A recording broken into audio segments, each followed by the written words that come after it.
when it gets there. It should, yeah. Good morning, everybody. Happy Tuesday. Oh, yeah. This is weird. I got you, bro. We won't be, unless you want to do it. What happens now? We don't have any of the graphics up. How can I do that? Help me out. Let's get that. Let's do this today. Okay, right. Go to banners. Yeah, morning, Sarah. Banners. Scroll all the way down, and you should see the one that says you're watching the morning hookup with Bill and Will. This is like I don't have any of our stuff on there. It should, if you go to the bottom, you should see it. KFR severe weather. That's as far as it goes.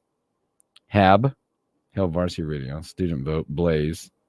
I don't know what I'm freaking logged in here for.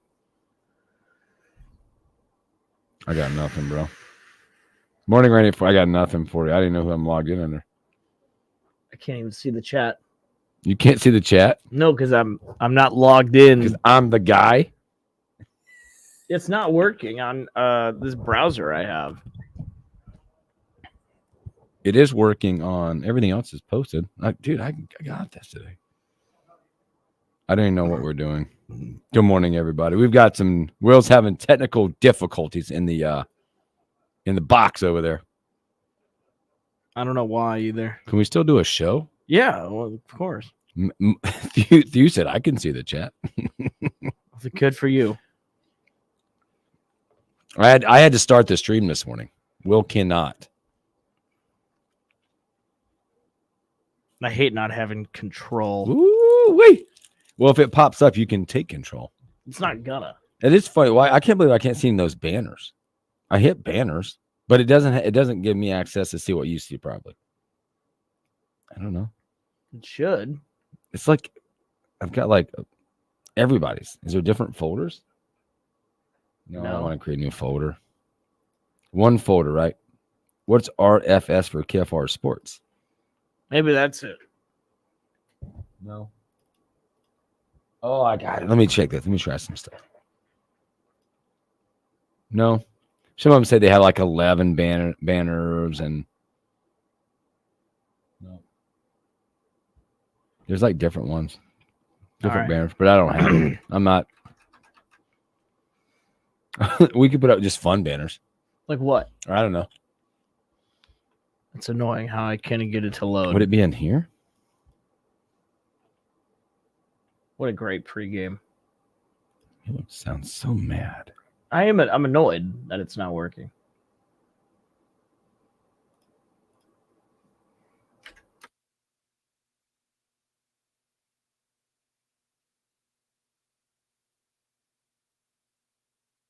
This is the Morning Hookup on KFOR.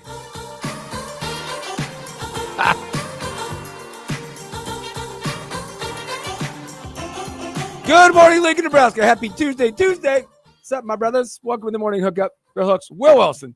What up? You okay over there? Yep. We had a little technical difficulties this morning on Will's computer. So right now I'm in charge. I don't know what that means. I don't either. I can't really do anything.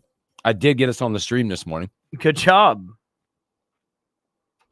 I'm happy for you. Tweedman 3129. Appreciate you.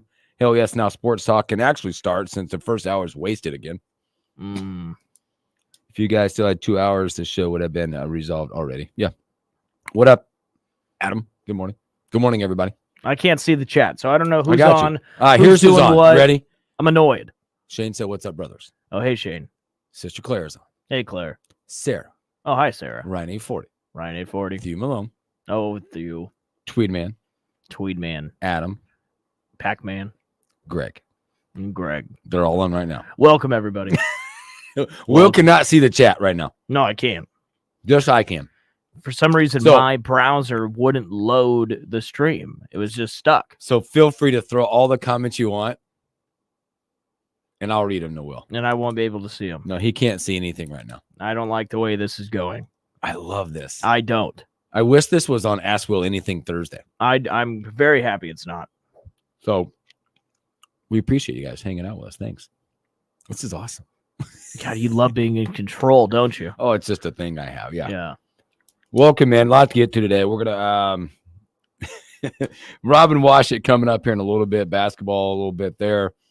We've got Bryan Munson, HuskerOnline.com. We'll talk with him. Catch up. Maybe a little baseball today, since we're approaching big series for a couple of our favorite teams. Yeah. Big series coming up. I'm worried. You should be. Worried about it. You should be. I don't know. The Royals need to basically, I mean, you kind of want to win out if you could. How crazy would it be? I hope it does. I hope the Royals do make it. I really do. To look back and think about the Tigers being in the playoffs. I know. It's amazing. Like, seriously.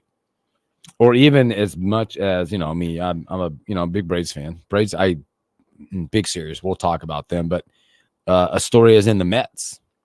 The Mets. Honestly. Yeah. It's a great story. But they basically kind of had the same season as the Tigers. Yeah. They got back in contention before the Tigers did. Yeah. But yeah, man. So that's what we'll do. We'll talk about baseball and the races coming up. But real quick before we get to Robin Washut, man, what a Monday Night Football we had. Doubleheader. Yep. Doubleheader. We finished up the week. You and I finished Monday night 1-1. Dane lost 2 games. You're going to win the week. Yep. I'm winning the week at 8-8. 8-8. You and Dane tied. We tied? 7-9. That's all right. That's all right. But he is still winning at 19-12 overall. That's all right. I mean, look, he's a doctor. He's not paying attention. Yeah, you're right. We know that. We know that. Kind of went back and looked at a few of these games. Man, you hate to think. I mean, well, boy, Buffalo, by the way. Wow. How good did they look? How bad did the Jags look? Pretty bad. Sorry, Ernesto, if you're listening. Pretty bad. I mean, Josh Allen, 3 or 4 before half, had 4 touchdowns through the air, 263. It was like they looked bad. 47-10. Mm-hmm. Wow. Yeah. Jacksonville. And now people are saying that Doug Peterson, he's quickly going on the chopping block because Trevor Lawrence does not look good. No, not at all. In the second game, Bengals fall 0-3. 38-33. They couldn't get off the field against that offense. No, and what's amazing is that Bengals team last night didn't punt the ball once and didn't turn the ball over once, and they lost the game. Now, at one point, they didn't punt at all, and they lost the game. I don't think anybody punted in the game. Really? Did they? I didn't go back and look. At one point, I want to say into the fourth quarter, there were no punts.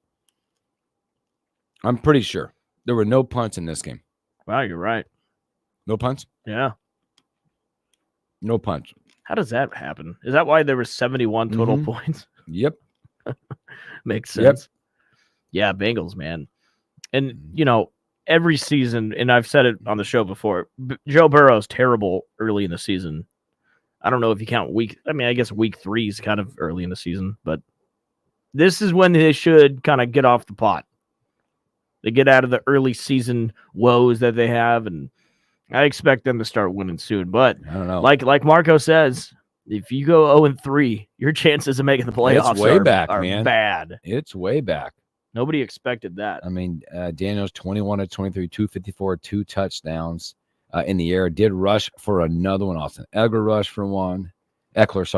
Robinson Jr. rushed for one. Terry McLaurin, by the way, 4 catches, 100. Do you see who their second leading receiver was? No. You should look. Was it the quarterback? Nope. You should look.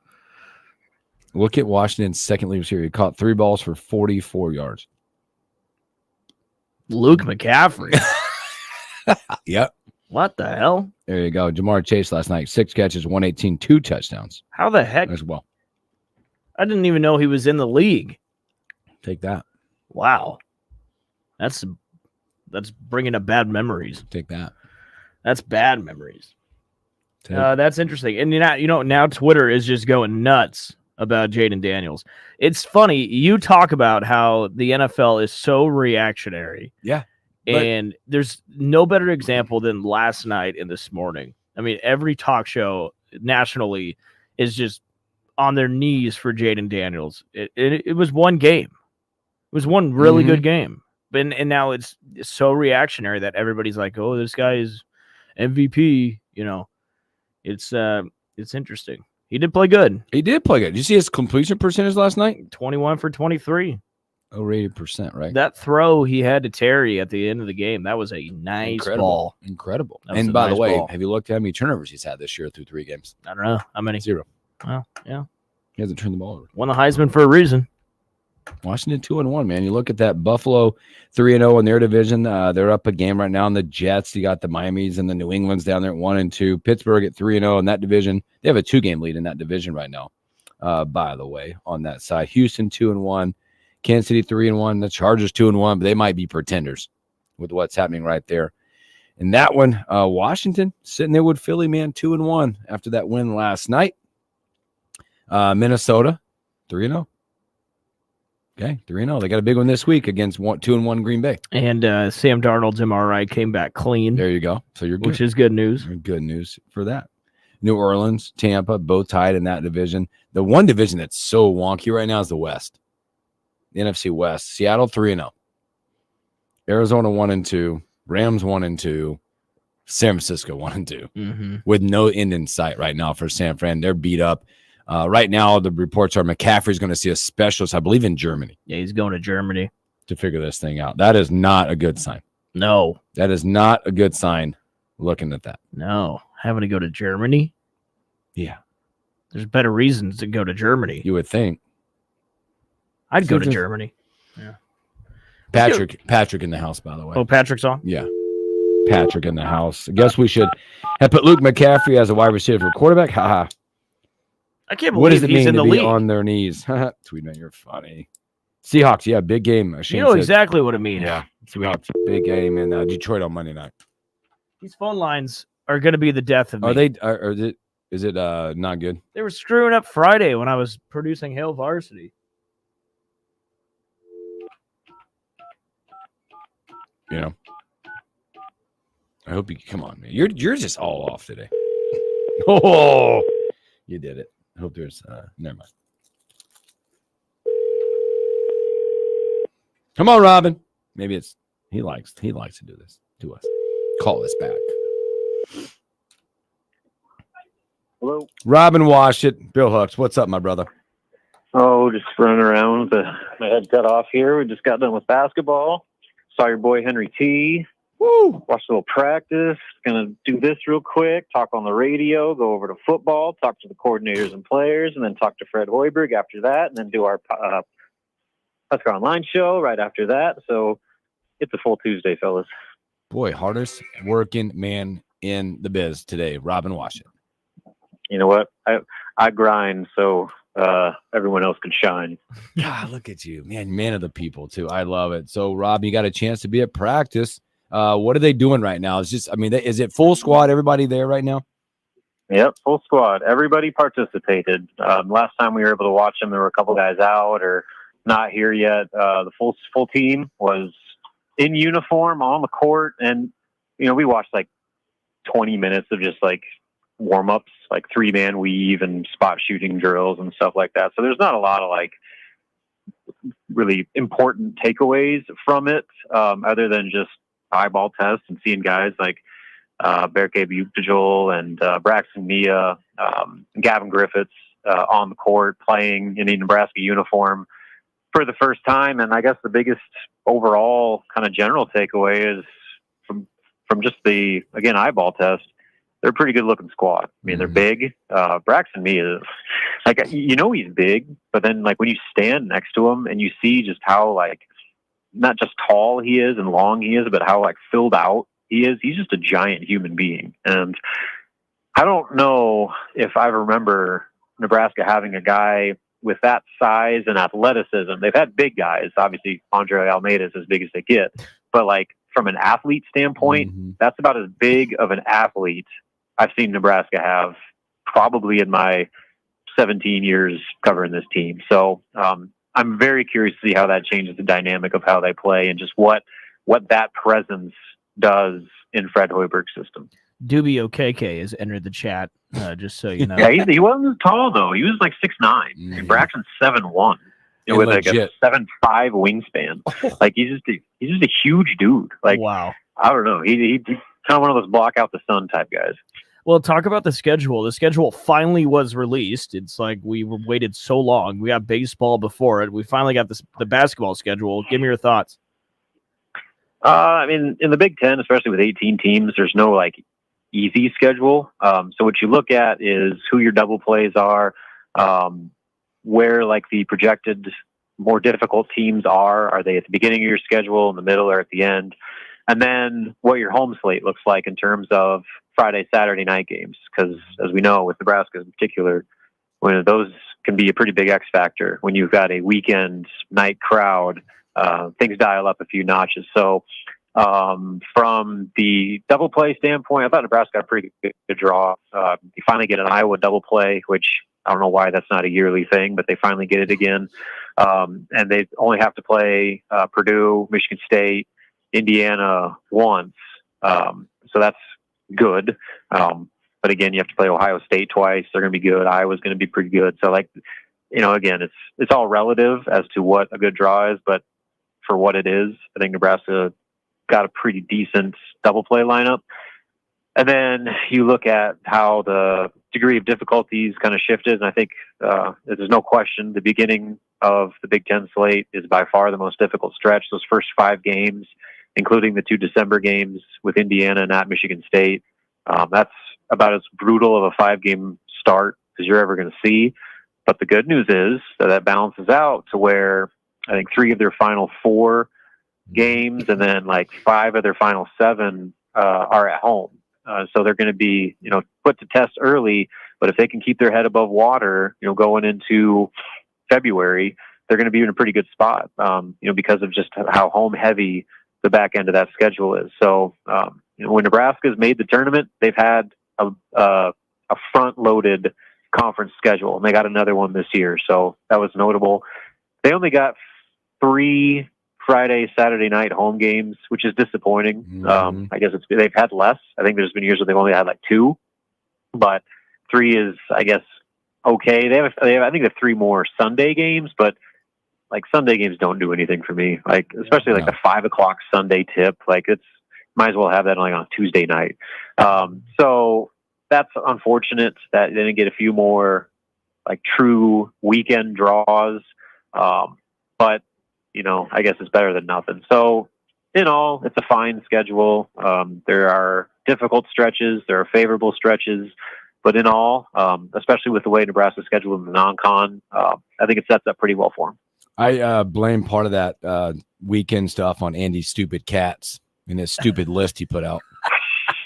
I still don't know what his parameters were on ranking the arenas, because Nebraska did not lose a game at home in Big Ten play last year. Like, I think that justifies a pretty good home court advantage. And every visiting media member that I've talked to has raved about how nice Pinnacle Bank Arena is and how great the facilities are and the production of game day. So I don't really know what he's like, if he's just like looking historically, home records or what, but Nebraska was criminally low on that list. Andy, not even in the top 10.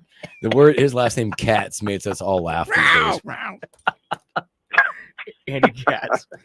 What a jerk. That's pretty funny. Again, we're speaking to Robin Washut at HuskerOnline.com. Well, Robin, basketball commitments right now. Had some dudes in over the weekend or a couple weekends ago. Talk about Quentin Rhymes, 6'7" wing out of Phoenix. Yeah, he was here last weekend on an official visit, and kind of compared to where Nebraska was with the rest of his offer list, you assumed Nebraska had a pretty good chance with him. I think like New Mexico, UNLV, Boise State, kind of that Mountain West level was the primary competition there. And it didn't take him long after his visit. I think he left on Saturday and committed on Sunday. So a good addition in the sense that like he kind of fits the bill of that under the radar flyer that Nebraska's had some success with over the years, where, you say he's 6'7", he's long, he can really shoot it. He's an aggressive player, and just a really good athlete that kind of checks all the boxes of what Fred Hoiberg's looking for. To put in perspective of what maybe they see his potential being down the road, they showed him a lot of highlights on his visit of Bryce Williams. So if you want to see what maybe a potential ceiling could be there, that's probably where I would look. They kind of see him as being potentially another Bryce Williams with some further development. So you always take a guy like that. They had another visitor on campus, a much more high-profile player, Tommy Anneman, 6'11" center he's from Fargo, North Dakota, but he moved to Minneapolis. So he's playing high school ball at Cretin-Derham Hall High School in St. Paul. He's arguably number one on their board for the 25 high school recruiting class. He's just think about like Rink Mask, but more athletic, because he's got like a 30+ inch vertical, like a 35-inch, like 2 or 3 step vertical. He's got like a 57-inch box jump at 6'11" with a 7'2" wingspan. So like he's a freak just from a size and athleticism, but he's also extremely skilled. And like when Nebraska first laid eyes on him, they offered him immediately, and the mutual interest has really progressed. He came on an unofficial visit in June and immediately scheduled an official visit. I think like the day after he left, he had an official visit scheduled to Nebraska. So a lot of competition there. Iowa, Notre Dame, Minnesota are, I think, among his finalists. He's visited Notre Dame. He visited Iowa. He's going to Notre Dame this weekend, and then he's finishing his final visit with Minnesota 2 weekends from now, and then he's going to make a decision shortly after that. So, we'll see. But I think from a relationship standpoint, from a scheme standpoint, and how Nebraska utilizes its bigs and his game, those two go hand in hand. And then, I think Nebraska's in a much better position NIL-wise, that they're going to be really competitive in this conversation. So we should know here within a couple weeks after that Minnesota visit where things eventually end up. But Nebraska's put a lot of work in on Tommy Anneman, and it's easy to see why. Did Coach talk about his procedure coming up at all today? Not yet. He talks at 1:00. Okay. So it's Standard. like, so yeah, I mean, I don't know much about pacemakers, but people that do say that it's like every 10 years, basically, you have this done. So this is his second replacement. He had the last one in 2014, and it's just kind of one of those routine deals that 99 times out of 100, it's like a 10 to 15 minute procedure. Like you're in and out, but it's your heart, and you're opening your chest up, and so anytime that happens, you never assume anything, but people that have had that procedure, or know people that have had that procedure, generally say it's a pretty routine, minimally invasive for an actual heart procedure that as you can get. So not overly worried about it, but just certainly one of those things that with his condition, you just got to keep an eye on it. Again, we're speaking to Robin Washut, HuskerOnline.com. Rob, before I get you out of here, a little football real quick. Looking back to the Friday night game that did not go as Nebraska, the team and the fans had hoped for. But looking forward, what's the biggest concern when you look at this team? Obviously, there's been some glaring issues, whether it be tackling or snapping or kicking. Or when you look at it, what's the thing that Nebraska fans should be most concerned about going forward? I mean, the kicking game is obvious, just because of how bad it's been really all season, and even going back into the off season, where there's reports of it being pretty shaky during spring ball and fall camp. So it hasn't got any better, and probably has gotten even worse now that Tristan Alvano's not even available. They're going to shelve him for a while until he gets healthy, and it's not like he was lighting it up even when he was playing. So they got a situation on their hands there that, for a team that has defined its 2024 campaign with the motto "Chasing 3," not having a kicker is a pretty big deal. So that's got to be up there. But then the defense's struggles to stop the run, like that would, if you would have asked me what we'd be talking about concerns and worries on September 24th for Nebraska football, the defensive line and front seven and stopping the run would probably be the last thing I would possibly mention. And now here it is. I mean, it showed some red flags against Northern Iowa. They were able to kind of play through it and win handily anyway.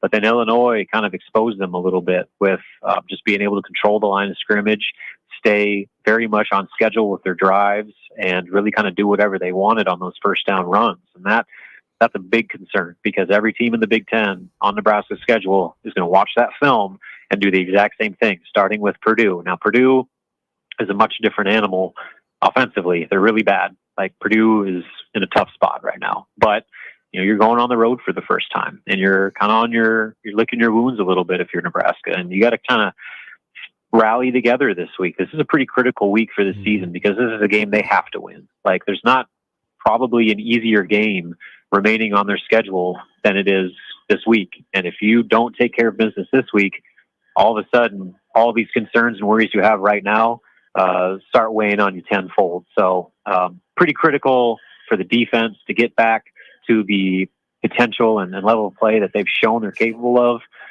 And then offensively, they got to run the ball better. Dylan Raiola is great. We all know that, but he needs help. Like, if you're asking a freshman quarterback to drop back and have to win every down with his arm, and you're looking at 2nd and long and 3rd and long because you can't run the ball consistently, that's a problem. So being able to get, a more consistent production, especially on early downs, out of their traditional running game is probably the most critical thing facing this offense. And, oh, by the way, they got to do it without their top 2 starting left tackles now because Turner Corcoran's going to be out an extended amount of time. We'll see what happens with Micah Mazuka. He's available, unclear if he's going to return to the starting lineup this week. I would hope he would, because they need him. They need all hands on deck up front. And then they got to figure out if Gunnar Gatula is the answer at left tackle long term. So, there's some pretty big questions facing this team right now at a not very ideal time going into your first road game. But again, if there was an opponent where, you at least have some bit of leeway to try to figure things out and get some confidence back, this would probably be it. Speaking of a lot of questions, it might be my fantasy football team. I feel a lot like the Cincinnati Bengals right now. Yeah, it's all right. That's a pretty good parallel there.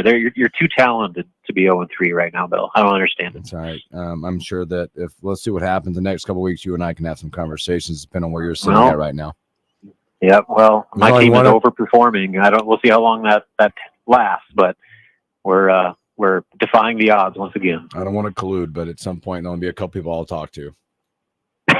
Okay. Well, usually week 4 is about the time where we start having those conversations. Yep. So big week ahead. All right, Rob, man, we'll get you out of here. I know you got a lot to get with, man. We appreciate you. Talk to you real soon. Yeah, sounds good, man. See you. Rob and Wash, HuskerOnline.com. Great stuff from Rob. And let's take a break. We'll come back with Bryan Munson, HuskerOnline.com. You're listening to the Morning Hookup with Bill Hooks and Will Wilson. More coming up.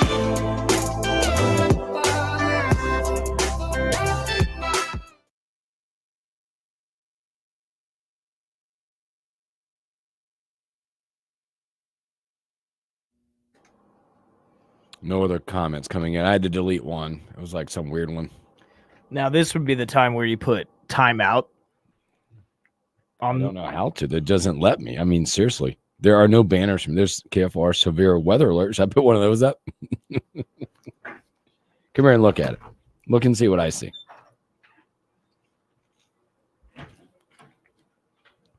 That's what I see right there.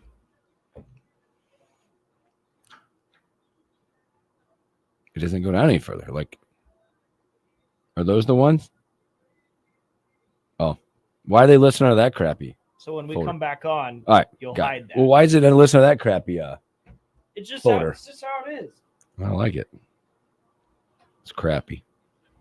Crappy folder. Association. Gotta do everything around here. Oh crap. Yeah, you knew it was on. My mic's on. You knew it was on. It's fine. God. Why do we only have 2 banners, by the way? 3. I think we have 4. We use one to. You're watching. I got you. That one's on. That one's always on. There's a timeout. There's a pregame. There's on the phone with the Omaha World Herald's Evan Bland. Oh, well, if you could edit that one and put on the phone Husker Online's Bryan Munson, that'd be awesome.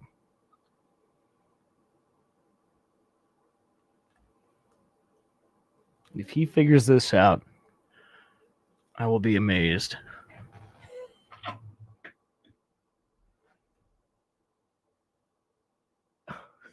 What was that look? I'm trying to think how I'm going to do it. There you go.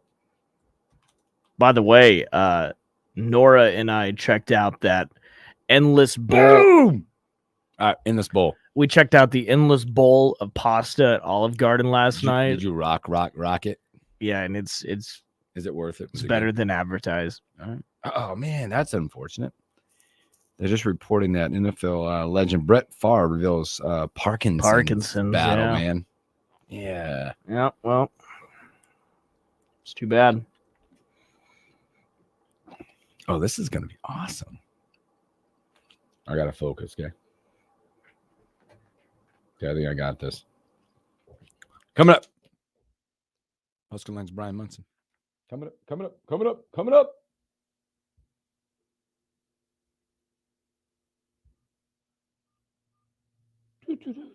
Bam.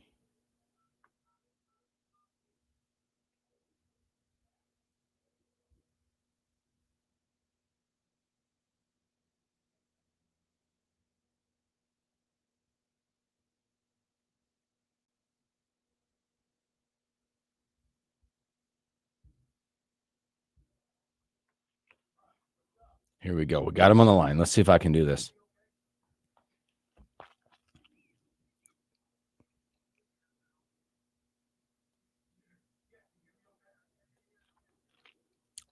Check one. Check two.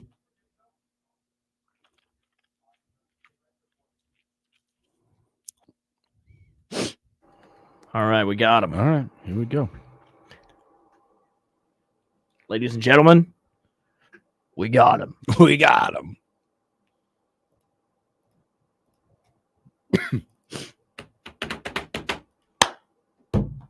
You will.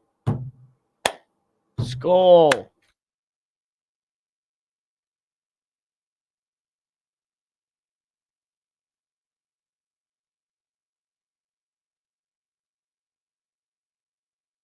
Girl, don't lie just to save my feelings. Girl, don't cry. Welcome back to the morning hookup. Happy Tuesday. It's for our guy from HuskerOnline, Bryan Munson. Bryan, what's up? What's up, guys? I was just, you know what? You got to be one of the happiest guys out there when you look up. Oh my gosh. You just, after 3 weeks, 133.7 passer rating. That's Josh Allen. Yeah, and he's not leading the league in interceptions. I think it's the other way around. It's very flipped over. Yeah, I'm ecstatic. I'm not going to sit here and tell you guys that Buffalo has beaten a bunch of world beaters so far this year, but I mean, they were underdogs to Miami. They crushed them. They crushed Jaguars last night.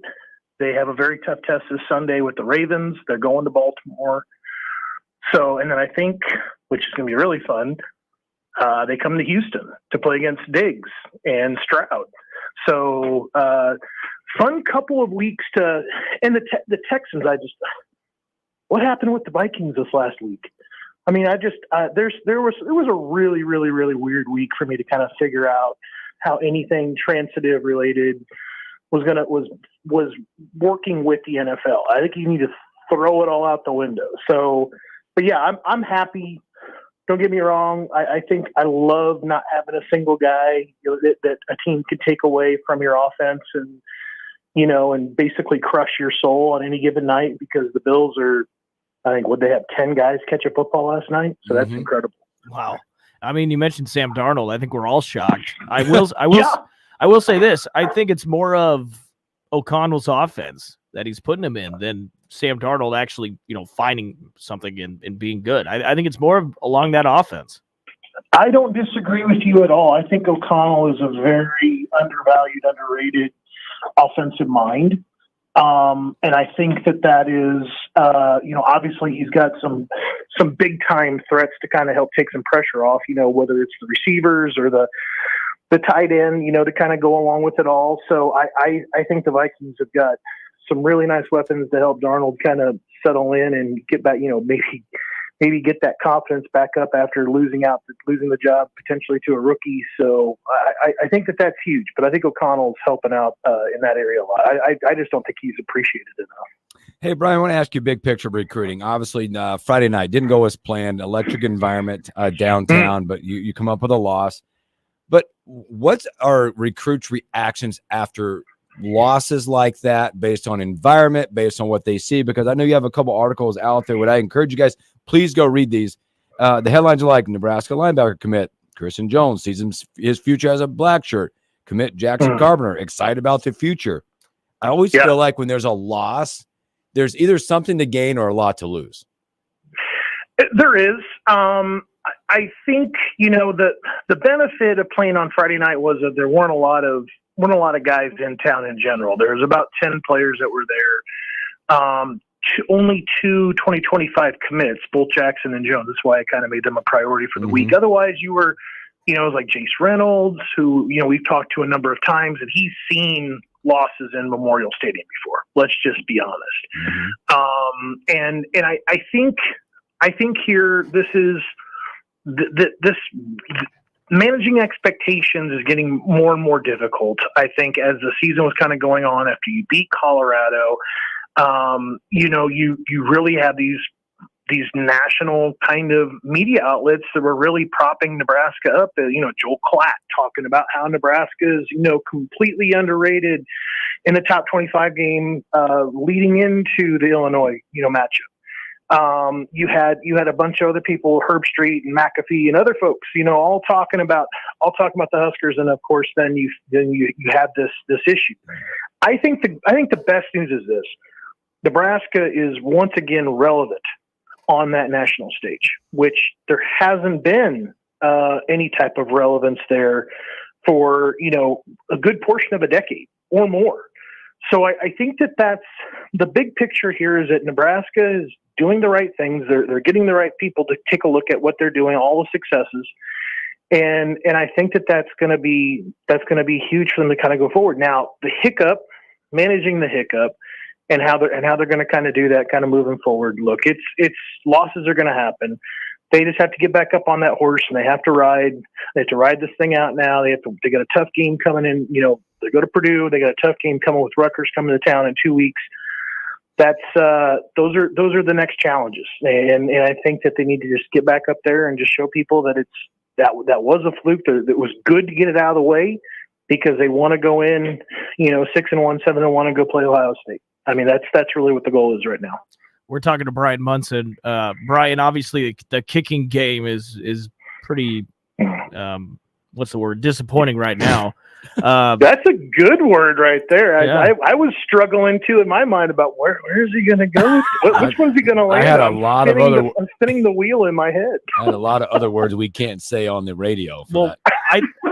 I think it's pretty telling, Bryan, that our kicking game is in trouble when you're bringing in the big guns, Brett Maher, out of the coaching staff. Yeah, that's what a welcome sight. I don't know if there's much of a better person to kind of bring back and breathe some confidence, and it needs a great confidence boost. It needs a huge wet blanket around it to kind of put out the fire. I think honestly that last field goal, and maybe this is just me, but I think it was kind of a Finkel-Einhorn thing. I'm not sure I saw the laces being turned out on that last one. So those laces right there, I think played a role a little bit in that final kick that could have basically put Nebraska back on top. I don't know. Seriously, I've been debating with people on the board anyway. I don't think I would have even kicked it in the first place, just because the way that Raiola was dealing at that point. I mean, he was cooking. And I think Nebraska probably could have pushed there a little bit more, but definitely understood the decision. It's a safe move. You just kind of you wish that you had a little bit more of a consistent way of putting those points on the board than what they have currently. And Maher coming back is going to be a huge help. It's going to help out those guys to hear him, see him. He's done it on all the stages. And that is going to be big. I think it's just also, what is kind of plaguing Alvano when it comes to the leg injury. This seems to be one of those things where it's, obviously he needs to have that kind of flexibility, to make sure that he can do his job. And he may have to sit down for a longer spell, and Nebraska's going to have to find some ways to deal with that and crutch that throughout the rest of the season. Again, we're speaking to HuskerOnline's Bryan Munson. Got that. See, I did not mess up this week. Okay. I saw you looking at me. Boy, it kept on rolling. We've got a quarterback commit, and everybody's gonna know the last name. You got Dayton, who said it is time to make that call, following Big Bro, following father's footsteps, and just come to Nebraska.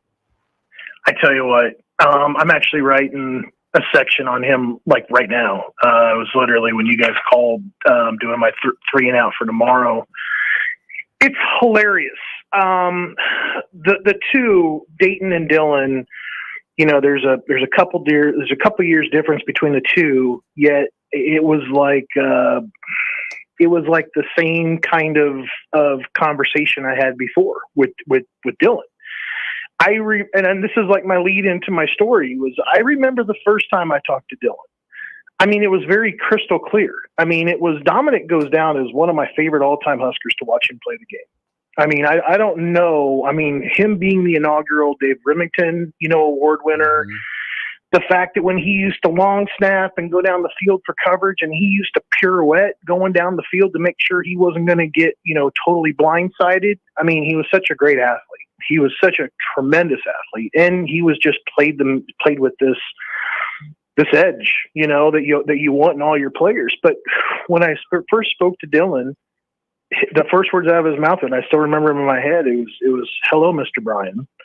And Dayton said the same thing to me on Sunday night. It was so ironic, and it's so amazing to kind of talk to these guys. I mean, trying to remember that like Dayton is a sophomore, in high school, and it's like sitting here going, or actually he's a junior. Well, he's 2026, so he's a junior. Yeah. So it's really difficult to kind of remember these guys are this young when they're speaking so intelligently. And the maturity is just coming through the other end of the line. I mean, Dayton doesn't have the stats and the figures right now at Buford that Dylan did, when he was a senior. And that's fine. He's managing the game great. He's navigating through a very difficult conference schedule, or through a very difficult schedule for Buford. They started the season playing the number 6 team in the country, and they lost by 3 points. And that team now is now the number 3 rated team in the country. And all that Dayton has done since then is win all the rest of the games. So that everything is still in front of them to go out there and, potentially challenge for a state championship in the first year that he could be a starting quarterback, because he's not behind his brother. So pretty interesting story. I really feel like this is a great get for Nebraska. I think that you're dealing with a guy that doesn't have as much time, out there on the field as what Big Brother did, but I think he's going to get there, and I think he's got the same training. I think he has the same discipline, and he definitely has the same appreciation and love for the Huskers that his brother does. Well, Bryan, we go to Purdue this weekend. Or don't. Talk about this game. What needs to be different compared to Friday, and do you think we're going to win? Oh, there's a long list of things that need to be different about next week. I think that it starts with obviously the play in the trenches. I mean, let's just be honest, guys. I mean, Illinois was able to kind of getting rattle the Nebraska offense, and particularly Dylan, by bringing 8-gap blitzes. 8-gap blitzes for a guy that typically steps up in the pocket because he feels the pressure of the edge coming around so well, then he would step up and throw it off. When you're going forward, though, into an 8-gap blitz, that time, obviously then is cut in half or cut down dramatically. So Nebraska needs to find a quick passing game and, glance routes, slant routes, the little stuff, the little dump offs, they need to create and back off the pressure. And that's where kind of that whole Buffalo Bills, Josh Allen thing kind of comes into play. You need to be able to distribute the football, which I think is where Nebraska was at in the first couple of weeks of the season when they were having 8, 9, 10 guys catch the football as well. So I think that that's where it starts. I think the other side of this too, and Matt Rule has been hammering this, I think basically since Colorado, perimeter blocking by the wide receivers is not good. And they have got to step up and play tougher in that regard. And I think it's fair. And I don't want to put more pressure, on anybody else over there, but there were a lot of breakdowns on the defensive side of the football up to the point of just questioning whether or not the defense was really ready to go on Friday night. Now they've been hit in the mouth. Now they've been challenged. Now they have to go back and kind of reclaim what was theirs, leading up to the night, they played Illinois, and get back on there and show everybody that they still are a top defense and get recomposed, because they were losing their composure on the sideline on national television that night. So big chance to kind of get that stuff pulled together. But, it's got to be in little increments here. They can't just go ahead and hope to wash it all away. They have to show improvements and build on those improvements. But yeah, I'd say they just need to get tougher and make sure they can manage the breakdowns. I'm sure today when Coach White talks, it'll be a lot of head on and there'll be a lot of accountability. So can't wait to hear what he has to say. Bryan, we appreciate your time as always, my friend. Take care of yourself. We'll talk to you real soon. Be good, guys. We'll see you. Bryan Munson, HuskerOnline.com. Great stuff. Let's take a break. Come back, look a little Major League Baseball and stories that we missed. More next on the Morning Hookup on KFOR.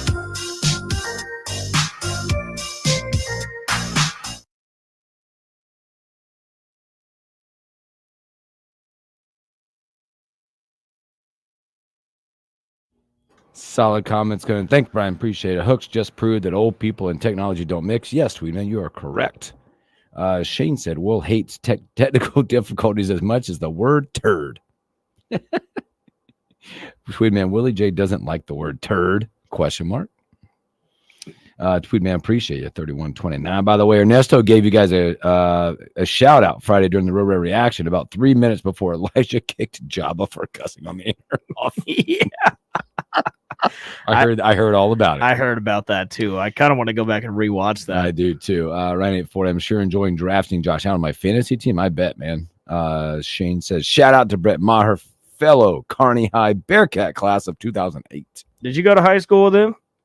Apparently said fellow classmate. Fellow, maybe he didn't. Maybe just fellow. Yeah, I heard that whole story about Nora. Why do you got to do that? I don't like that word.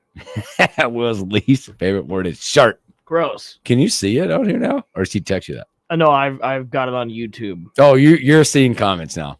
You found a way. Look at that. By the way, not only did I got the banner up and the banner off and the timeout up. I'm impressed. Shade said they were in the same class. That's awesome. Cool. Yeah, bro. I'm here. What do you want to talk about, baseball? Well, look, man, let's go down there's the standings, the races left. That's fine. Games are left. That's fine. I do have some good stories. Well, I know. We'll go real quick. We'll fly through it. Just see what's up. Because there's some, yeah.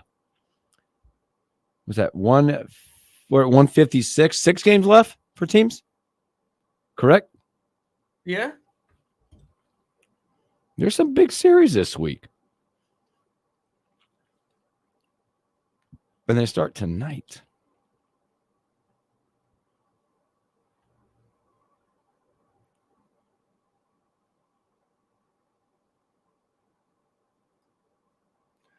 Ding, ding, ding, ding. 6 games. Up to 6 games left for teams. And that's it, brother. Brother? Mm-hmm.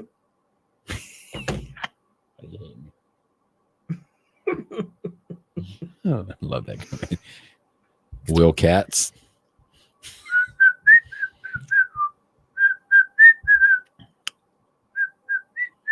Shane said Maher is a great dude. Him and his wife Jenna just opened a math. What is that?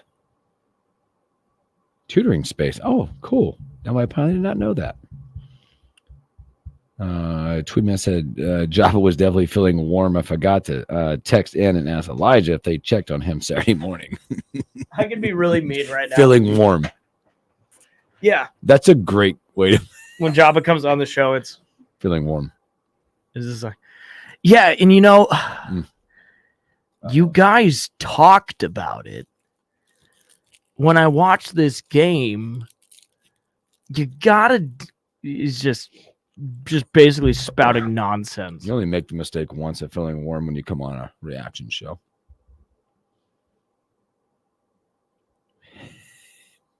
That was an interesting part of the reaction show. I kind of heard. I didn't hear it, but I need to go back. I need to figure out what point that it was on there and that we listened to it. Yeah, I gotta check it out. There are moments.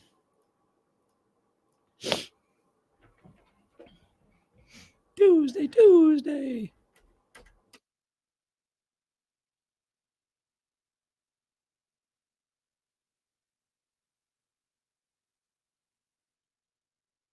Oh, baby. I got so much love. Welcome back in the morning hookup. Special thanks to both Robin Washut and Bryan Munson of HuskerOnline.com.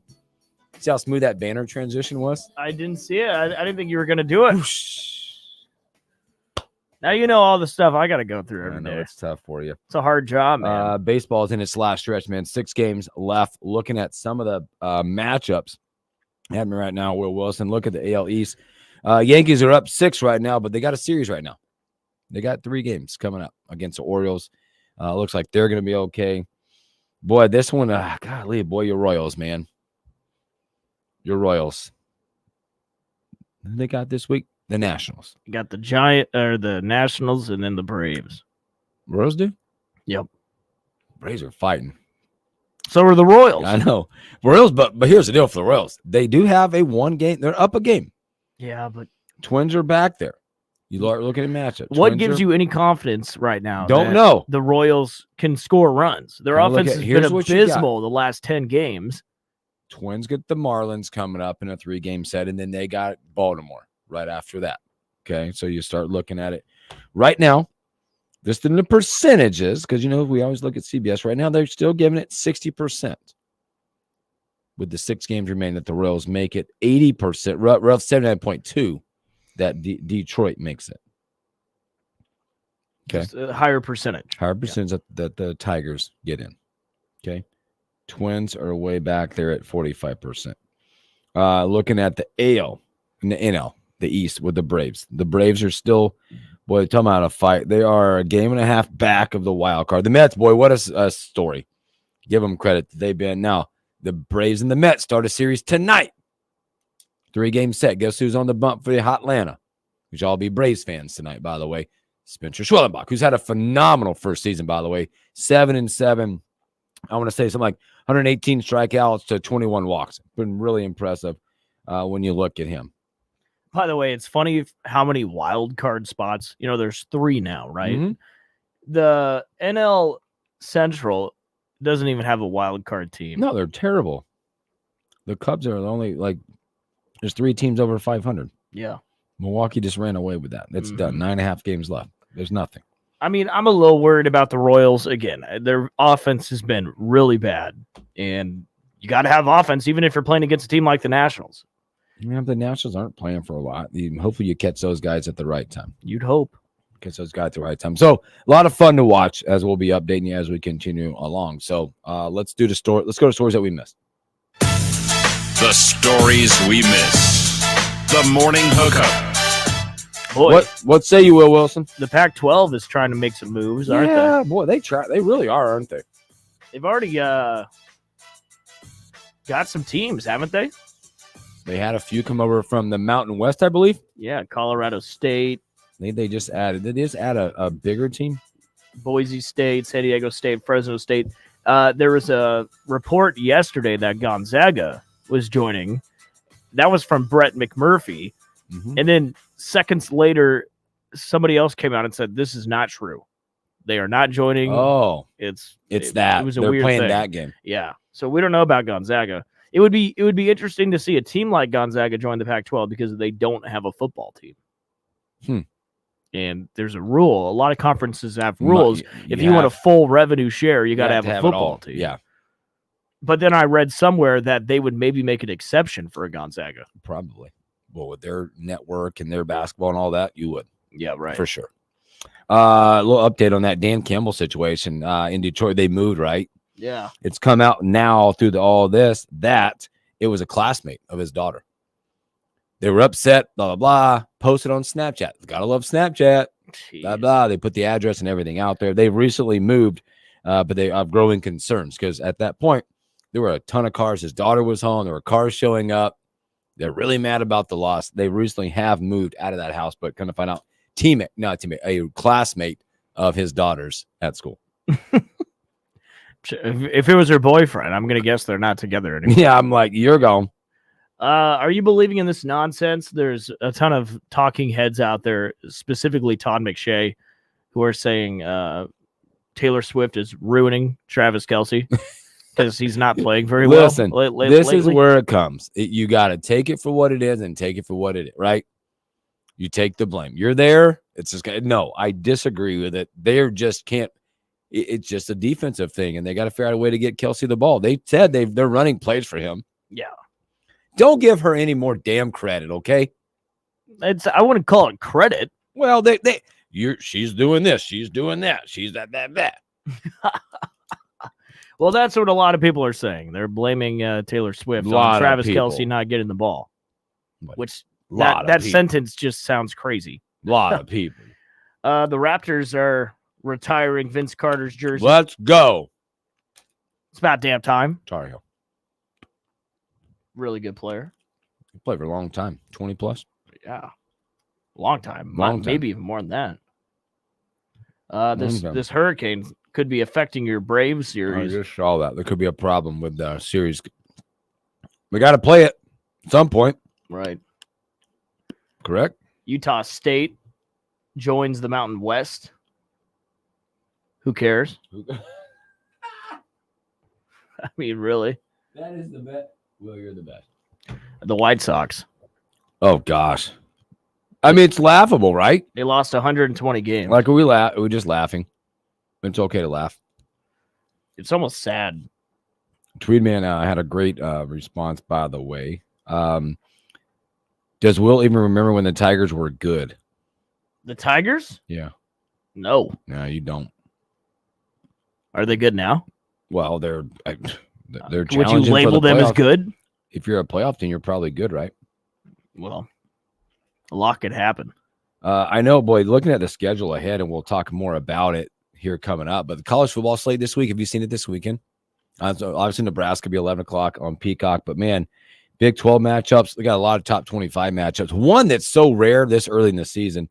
Oklahoma State, K-State will get to go at each other. Wisconsin will be one of the first ones. They'll travel out to USC. But how about 6:30? You don't get this out of the gate. You're going to get Georgia, Alabama. Wow. This weekend. This slate. Hopefully Nebraska does what they're supposed to do, and we can enjoy college football again on a Saturday. That'd be nice. So, all right, from Will and I, you guys are awesome. By the way, tomorrow, T, back in Tudo with Shu. Tomorrow. You guys have a great Tuesday. We'll catch you on a hump day.